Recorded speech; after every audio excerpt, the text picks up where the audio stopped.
Ավելի քան 30 մեդալ երկու շաբաթվա ընթացքում ՀԱՕԿ նախագահ Գագիկ Ծառուկյանի հյուրերը այն ըմբիշները, ծանրորդներն ու մարզիչներն են, որոնք Մոլդովայում ու Սլովակիայում ամենից վեր ծածանեցին հայոց եռագույնը։ Հենակետային մարզաձևերի ներկայացուցիչները դարձյալ ապացուցեցին, որ ըմբշամարտի ու ծանրամարտի հայկական դպրոցները աշխարհում լավագույններից են։ Սա տարիների գրագետ ու հետևողական աշխատանք է, որը տալիս է իր արդյունքները։ Շնորհավորելով մարզիկներին, հայրենական սպորտի ղեկավարն ընդգծում է, որ արժանապատիվ ու վաստակած հաղթանակների սպասում է ամբողջ հայազգը։ Առաջին հերթին ուզում եմ ի սրտե ձեր բոլորին ողջունեմ։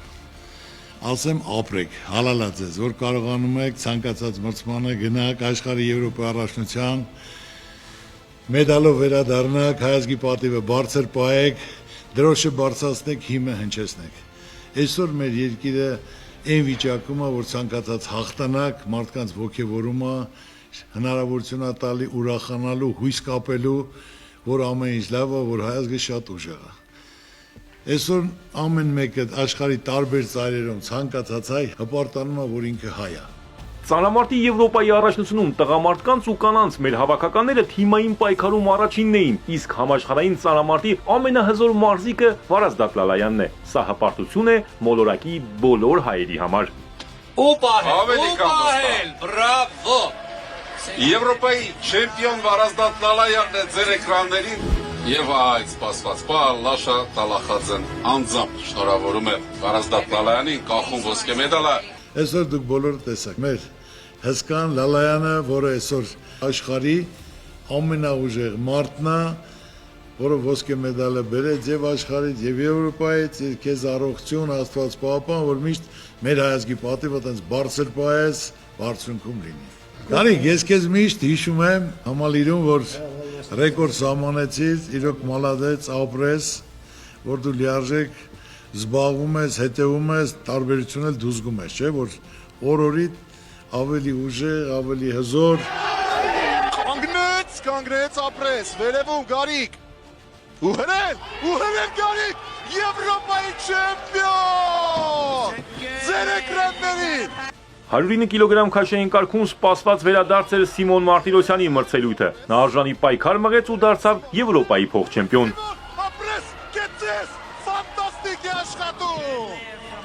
Մալխաս Ամոյանի քառակի չեմպիոնությունը եւս հպարտության անսահման պահեր պարգևեց աշխարհասփյուր հայերին։ Ամոյանը նույնպես ցանկացած մրցման հնարինը, աննարինը անում է, կարողանալով կազմակերպի հայազգի պատիվը բարձր պահել։ Հենց այնպես մեդալը չի լինում, մեդալը դե դրած չի, այլ պետք է չարչարվեն, պայքարեն, պարապեն, որ կարողանան լիարժեք հաջողության հասնել։ Իսկ Արթուր Ալեքսանյանը վնասվածքի պատճառով այս անգամ չհաջողեց, բայց դրանով նրա համաշխարհային փառքը չի խամրում։ Ուզում եմ ասեմ, որ դու էլ մեծ գործ ես կատարել, եղբայր ջան, ամբողջ ուշադրությունը դնելով, որ մեր օլիմպիական չեմպիոնն է, 7 տակի Եվրոպայի չեմպիոն, քառակի աշխարհի չեմպիոն, օլիմպիական չեմպիոն, դու էլի արժանի ես պարգևատրման ախպեր, որտեղ օլիմպիական չեմպիոն ես, դու ոչ մեկ իրավունք չունի մոռանալու եւ ամբողջ աշխարհի հայությունը պետք է գնահատի, հարգի, ով հայազգի պատիվը կարող է աշխարհում մեկ բարձր պահել։ Արթուր ջան, դու նույնպես մեծ ներդրում ունես։ Օլիմպիական կոմիտեն չեմպիոններին կպարգևատրի, իսկ մինչև այդ հատուկ նվեր ունեն։ Քանի որ լինելու է հայնական մեծ պատերազմի 80-ամյակը, մեծ ծնողների պապերի հաղթանակն է, որը միասնական կարողացել են մասնակցեն, հաղթանակ պարգևել եւ դրա համար կա բաստողած արտադրած կոնյակներ, որը 1945 թվականի բերքից խաղողիցը, որը դա վաճառքում չի լինելու, չի վաճառվելու միայն ճիշտ հասցեատերերին։ Եվ այդ հասցեատերերից այսօր նստած են այստեղ։ Ոչ մեկին ոչ մի բանով չես կարող զարմացնել։ Ուշադրություն, վերաբերմունք, հարգանք, որ մարդը ավելի լավ մասնակցի, ավելի դուխով, ավելի հավեսով, ու ամենակարևորը իմացեք, որ դուք ձեռագիր եք թողել։